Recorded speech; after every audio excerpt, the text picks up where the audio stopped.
Mesdames, Messieurs, bonsoir et bienvenue aux informations.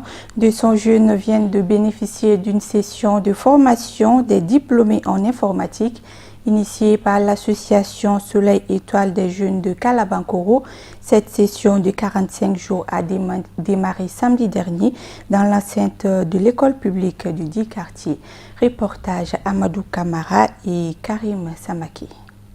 Cette session de formation de 45 jours en informatique, initiée par l'association Soleil Étoile de Kalabankoro Kouloubleni, à l'intention de 200 jeunes diplômés et non diplômés de leur quartier, constitue une aubaine pour ceux-ci dans la recherche d'un emploi pérenne et temporaire en vue de leur insertion dans la vie socio-professionnelle. La formation en informatique, moi je trouve que c'est réellement un besoin nécessaire, un besoin qui est là, il faut tous s'impliquer.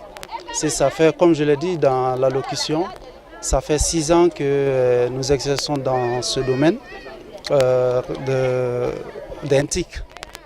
Donc là, si nous avons une association de jeunes qui veulent réellement développer ce secteur, donc là, c'est un devoir pour notre école, voilà, de faire recours, voilà, à l'association.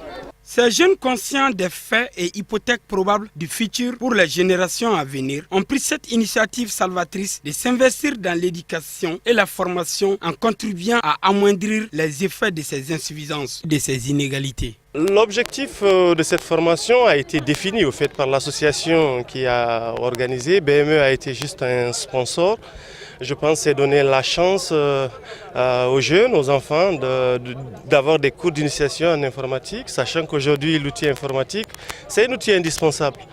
On ne peut pas, avec l'évolution actuelle, sans une maîtrise et une connaissance de l'outil informatique, on est complètement à côté. Donc BME en tant qu'entité, une société de droit malien, mais de capitaux sud-africains, c'est pas ce qu'on appelle du cadeau, c'est pas de la charité. Aujourd'hui, les multinationales, il y a une définition qu'on appelle la responsabilité sociale. Tu ne peux pas venir investir dans un État, générer des bénéfices sans y participer au développement, à l'éducation. Donc BME est là aujourd'hui pour sponsoriser et soutenir cette association. Mais BME, de par le passé déjà, a toujours fait au niveau, mais c'est surtout au niveau des sites miniers. Donc c'est la raison de notre présence ici. C'est encourager ces initiatives, c'est permettre aux jeunes d'avoir les cours d'initiation en informatique, avoir une connaissance de cet outil qui est un outil indispensable. Il faut rappeler que cette présente formation est la énième du genre par cette association depuis sa création. L'objectif de IP-NTIS est d'aider les jeunes à s'insérer dans la vie active et professionnelle de la plus belle manière en luttant contre le chômage en milieu jeune. À présent, l'essentiel de l'actualité hors de nos frontières, en bref et en images, une compilation signée Moussa Fomba. De nouveaux massacres ont été commis samedi dernier en fin de journée dans la périphérie de Béni en RDC. Des assaillants armés ont tué des dizaines de villageois et une dizaine de maisons ont été incendiées. Les autorités parlent de 36 morts. Certaines sources évoquent un bilan bien plus lourd avec une cinquantaine de victimes. La société civile en territoire de Béni attribue cette attaque aux rebelles ougandais de l'ADF, les forces démocratiques alliées. Un deuil de 3 jours a été décrété à partir de ce lundi 15 août. Cette attaque survient 3 jours seulement après une visite du président congolais. Visite au cours de laquelle Joseph Kabila a promis de tout mettre en œuvre pour imposer la paix et la sécurité dans la région. Depuis fin 2014, cette région du Nord Kivu est le théâtre de tueries à répétition attribuées à ce groupe armé et qui ont provoqué la mort de plus de 500 personnes. Dans une vidéo postée ce 14 août sur Internet, le groupe islamiste Boko Haram montre des jeunes filles présentées comme des lycéennes de Chibok. Dans cette vidéo de 11 minutes, on voit notamment des jeunes filles voilées, le visage fermé, assises par terre ou debout à l'arrière-plan. Un membre de Boko Haram y affirme que si certaines jeunes filles ont été mariées conformément à la volonté d'Allah, d'autres sont handicapées, très gravement malades ou décédées dans des raids aériens. Par ailleurs, il demande au gouvernement nigérian de relâcher des membres de Boko Haram emprisonnés en échange des filles. Suite à la diffusion de cette vidéo, le gouvernement nigérien a annoncé être en contact avec le groupe islamiste. Les 276 adolescentes de Chibok avaient été enlevées dans le lycée public pour filles de cette ville le 14 avril 2014 par la secte Boko Haram qui a depuis fait allégeance à l'organisation État islamique.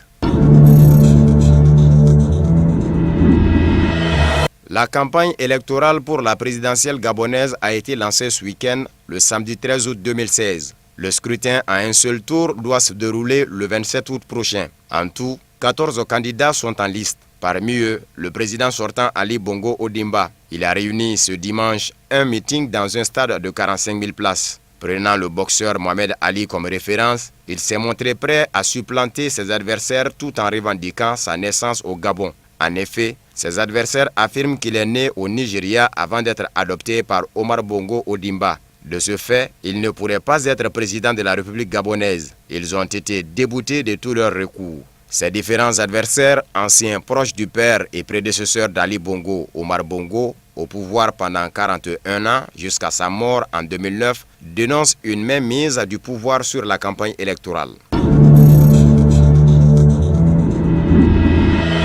À Madagascar, après la gendarmerie et les collectivités décentralisées, l'éducation est le troisième secteur le plus corrompu selon le rapport annuel du Bureau indépendant anticorruption. Détournement de fonds alloués au budget de fonctionnement d'un établissement, corruption dans le recrutement des enseignants, attribution douteuse des marchés publics lors de la construction des bâtiments scolaires et enfin fraude dans les examens figurent parmi les actes de corruption les plus dénoncés dans le secteur de l'éducation. Pour lutter contre ce fléau, le ministre de l'Éducation nationale souhaite intégrer la lutte contre la corruption dans les programmes scolaires. Pour rappel, Madagascar est parmi les pays les plus corrompus au monde, 123e sur 168 selon l'organisation Transparency International qui lutte contre la corruption dans le monde.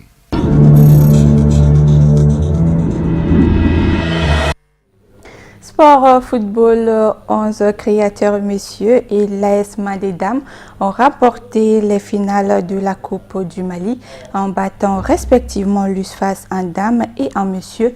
C'était samedi dernier au stade Modibo Keïta. Reportage Issouf Koulibaly et Ibrahim Koulibaly. Finaliste malheureux de l'année dernière, face au stade malais de Bamako, les 11 créateurs de Nyarela remportent la 56e édition de la Coupe du Mali face à l'Union sportive des forces armées et de sécurité USFAS à l'issue des épreuves de tir au but sur un score de 6 buts à 7. Après les cérémonies protocolaires placées sous la présidence d'Ibrahim Boubacar Keïta, président de la République du Mali, les 11 créateurs de Nyarela aussi bien que les porteurs d'uniforme de l'USFAS vêtus en jaune se neutralisent durant les premières 45 minutes. L'unique occasion de cette période est à l'actif de Boubacar Samasekou des 11 karatés de Nyarela. 0 but partout, c'est le score à la mi-temps. En seconde période, les 11 karatés de Nyarela changent de dispositif tactique. À la 58e minute, l'équipe de Nyarela manque de justesse l'ouverture du score à la suite d'une action rondement orchestrée par Brahma Sidibé et ses camarades. La riposte de l'USFAS ne se fera pas attendre. À la 83e minute, la tête bien ajustée de Moussa Diallo passe de quelques centimètres des buts gardés par Cheikh Abdul Kadressi. Dans les temps additionnels, Moussa Diallo de l'USFAS rate la balle du match en échouant lamentablement dans ses œuvres face au portier de 11 karatés de Nyarela. 0 but partout, c'est le score final. Pour connaître le dénouement de ce match, la prolongation n'aura pas suffi. Il fallait faire recours donc aux épreuves de tir au but, afin de départager les déformations. C'est au cours de cette épreuve que le 7e tireur de l'USFAS, Brahma Doumia, échoue dans sa tentative, tandis que celui des 11 karatés de Nyarela s'illustre parfaitement. 6 buts à 7, c'est le score final en faveur de 11 karatés de Nyarela qui succède ainsi au stade malien de Bamako. C'est avec beaucoup de regrets que moi je me présente à vous ce soir. Mais moi je pense que c'est le football. C'est pas grave. C'est pas du tout grave. Tout ce qu'on a fait, moi je pense que c'est pas grave. Parce qu'on a très bien joué, mais on n'a pas eu la chance. On n'a pas eu la chance. Nous, on a mal commencé, mais on a bien terminé. Et par ailleurs, on pouvait même gagner en prolongation. Si on arrive au tir au but et qu'on n'arrive pas à gagner, moi je pense que c'est pas bon. C'est pas du tout bon, mais ça ira. C'est avec le football et je félicite l'Once Gratter. Bon, je vous dis, c'est la joie, c'est la fierté. Parce que pratiquement, c'est mon premier trophée national. Donc il fallait cette année, après 2 éditions passées, avec le Stade Malien Ségou contre le Djoliba, avec les 11 Gratter l'année dernière. Et ce qui est quand même important à saluer aussi, c'est la constance. L'année dernière, on était à ce niveau, on a perdu. Et cette année, on a remporté. Donc c'est la satisfaction morale, c'est la joie, c'est la fierté. Auparavant, l'international guinéen Néné Awa Conté de l'AS Mandé avait permis à son équipe de remporter son 4e sacre successif face aux dames de l'USFAS en inscrivant les 3 buts de cette rencontre. Il est bien de signaler que le capitaine Ibrahima Diabaté de l'USFAS a été désigné meilleur joueur, tandis que l'international guinéen Néné Awa Conté a été désignée meilleure joueuse. Voilà, fin de cette édition. Merci de votre fidélité. Excellente suite du programme.